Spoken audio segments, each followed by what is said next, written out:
gagawa po tayo ng ating bilo-bilo. Parang gusto kong kumain. Diba?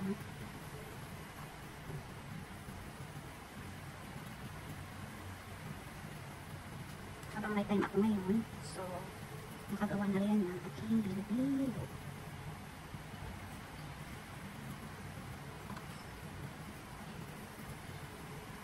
So ito po ang ating ingredients: condensed, coconut cream, banana, and then ano yan, kamote, sagu.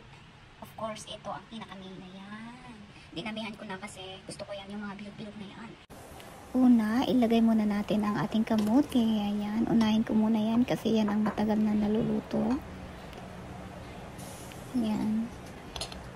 Ayan, next natin ng instant gata. Ayan, para ano, may lasa. And then condensed. Condensed na lang ang pinili ko. Hindi na yung sugar kasi ano. Ayan, para masarap yung sabaw niya. Gusto ko kasi yung sabaw-sabaw at saka yung bilog-bilog niya. Kaya condensed ang kinuha ko. Kaya hindi na natin lagyan ng sugar. Yan na lang. So, ayan. Takpan muna natin. A few moments later.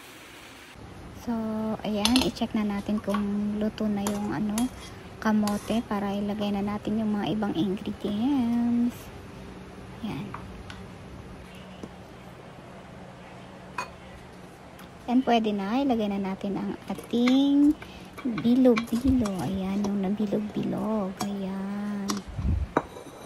Ayan, dahan-dahan nating ihalo para hindi didikit doon sa ilalim. Ayan, diba? Parang expert. Ayan, feeling ko lang. Charot-charot lang.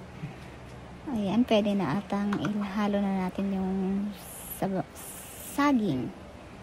Ayan, para maano na kasi yung bilo-bilo medyo luto na. Tsaka yung sago, lagay din natin. Ayan. O, diba? Malapit na maluto ang ating bilo-bilo.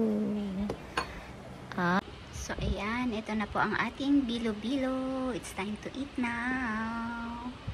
So, ayan. Chow-chow la. Kainan na po. Wow, ayan. So, it's time katakam-takam. Gusto ko kasing kumain, kaya nagluto ako. So, ayan. Maraming salamat po sa inyong panunod ng aking video. Bye!